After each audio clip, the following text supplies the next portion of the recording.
8월 9일 금요일입니다. 전도서 6장 행복과 불행은 종이 한 장 차이라는 주제로 말씀을 나누겠습니다. 먼저 기도로 시작하십시오. 성경을 일에 삼기 바랍니다. 꾸준한 용성을 여는 당신의 생을 변화시킵니다. 첫 번째, 불행과 행복은 종이 한 장 차이. 1절입니다. 내가 해 아래에서 한 가지 불행한 일이 있는 것을 보았나니 이는 사람의 마음을 무겁게 하는 것이라. 전도자는 지혜가 있는 사람입니다. 세상의 이치를 꿰뚫어 보고 있습니다.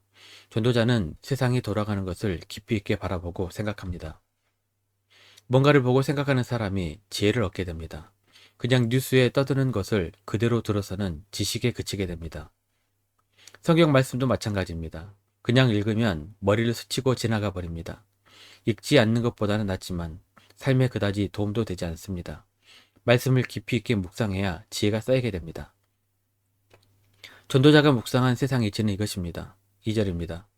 어떤 사람은 그의 영혼이 바라는 모든 소원에 부족함이 없어 재물과 부여와 종기를 하나님께 받았으나 하나님께서 그가 그것을 누리도록 허락하지 아니하셨으므로 다른 사람이 누리나니 이것도 헛되어 악한 병이로다. 아무리 많이 가졌어도 누리지 못하면 헛된 일입니다. 오히려 가진 것만이라도 제대로 누리는 것이 복입니다. 재산을 축적하는 것 자체가 삶의 기쁨이라면 모를까. 있는 것도 누리지 못한다면 얼마나 불행한 일입니까? 그런데 많은 사람이 축적의 기쁨에 빠져 있는 것 같습니다. 더 많이 모으기 위해 몸을 축내고 더 치열하게 싸우고 불안하고 불편한 인생을 살아갑니다. 예수님은 축적의 기쁨에 빠져 있는 한 어리석은 부자의 이야기를 하셨습니다. 누가복음 16장 20절 21절입니다. 하나님은 이르시되 어리석은 자여 오늘 밤에 내 영혼을 도도 찾으리니 그러면 내 준비한 것이 누구의 것이 되겠느냐 하셨으니 자기를 위하여 재물을 쌓아두고 하나님께 대하여 부유하지 못한 자가 이와 같으니라. 죽어라고 축적한 재물은 결국 남의 것이 됩니다. 이 부자는 축적의 기쁨까지만 맛본 것이고 전혀 누리지 못하게 됩니다. 다 남 좋으라고 자기를 혹사하는 것입니다. 이것이 헛되다는 말씀입니다. 그러면 어떻게 해야 할까요? 3절입니다.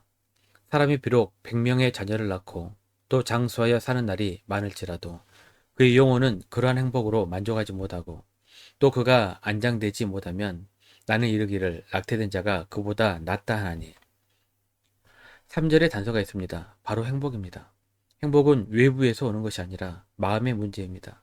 그래서 그러한 행복으로 만족하지 못하고 라고 하고 있습니다. 행복과 불행은 종이 한 장 차이입니다. 내게 주신 재물과 자녀와 삶을 만족하지 못하면 불행한 것이고 만족하면 행복한 것입니다. 행복하지 못하니 불행한 것입니다.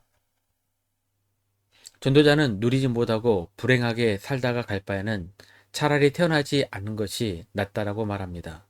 결국 삶의 의미는 주신 행복을 만족하며 누리는 것입니다.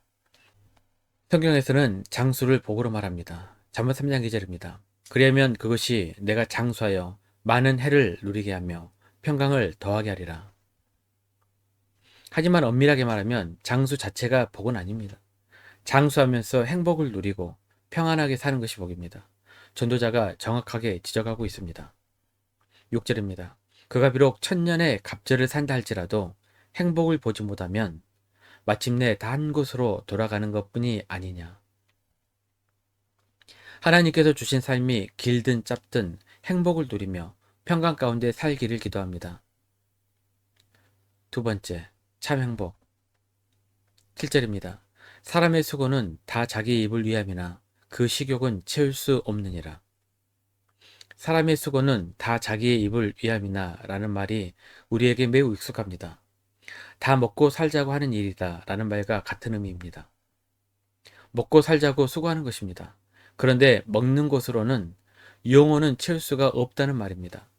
시곡으로 번역되었지만 히브리어 언어의 뜻은 영혼입니다. 즉 먹는 것으로는 우리의 영혼을 행복하게 할 수 없습니다.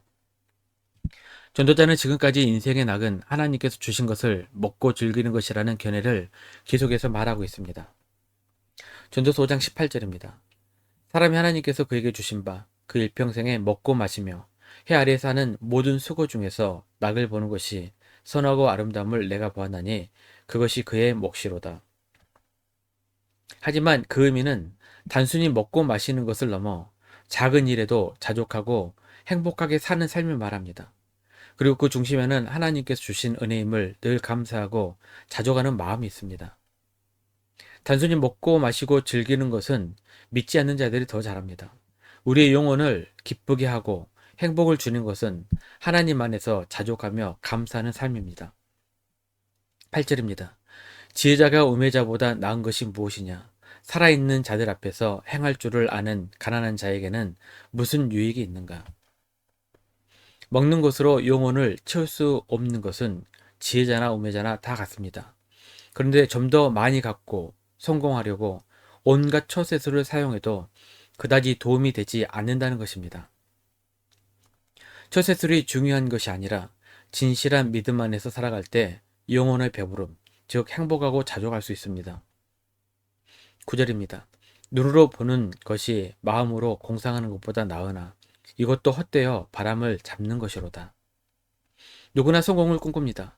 그런데 꿈꾸는 것보다 직접 눈으로 보고 느껴봐야 동기부여도 되고 더 노력할 동력이 됩니다. 하지만 그것도 헛되고 바람을 잡는 것이란 말입니다. 처세술과 동기부여로 성공할 수도 있지만 그것이 성공을 보장하지 않습니다. 그렇게 인생을 짜내고 수고해서 결국 얻은 성공도 헛되다는 것입니다. 11절입니다. 헛된 것을 더하게 하는 많은 일들이 있나니 그것들이 사람에게 무슨 유익이 있으랴. 현재 행복하고 자족하지 못하면 성공해도 행복하고 자족하지 못하기 때문입니다. 성공 자체를 헛되다고 하는 것이 아니라 주신 삶에 감사할 줄 모르고 자족할 줄 모르는 자는 어떠한 상황에서도 행복을 모르는 불행한 자라는 것입니다. 12절입니다. 헛된 생명의 모든 날을 그림자같이 보내는 일평생에 사람에게 무엇이 낙인지를 누가 알며 그 후에 해 아래에서 무슨 일이 있을 것을 누가 능히 그에게 고하리요. 전도서 한 구절 한 구절에 심오한 철학이 담겨 있습니다. 진정한 행복은 무엇인지 우리에게 질문하고 있습니다. 도대체 무엇을 위해 그렇게까지 수고하고 노력하고 있냐는 말입니다. 말씀 요약 및 적용입니다. 대부분은 성취와 부의 축적을 위해 수고하는 것 같습니다. 그것이 그들의 기쁨인 것 같습니다. 그런데 행복하지는 않는 것 같습니다. 행복은 내게 주어진 삶에 자족할 때 오는 것입니다. 1년 성일도 주간계획입니다. 오늘 금요일 이사야 49장에서 51장까지 말씀 천천히 묵상하십시오. 8월 중보기도 제목입니다. 5가지 기도 제목을 놓고 충분히 기도하시고 교회와 개인 기도 시간을 가지시기 바랍니다. 주중 기도 시간은 새벽 6시부터 밤 10시까지입니다. 편하신 시간에 나오셔서 정기적으로 기도하시기 바랍니다. 하루 30분씩 최선을 다하시기 바랍니다. 그러면 여러분의 삶이 변화될 것입니다. 영상을 다 보신 분들은 확인 문자를 보내시거나 유튜브에 댓글로 달아주시면 정기적 영성 훈련에 도움이 될 것입니다. 오늘 하루도 승리하시기를 기도합니다.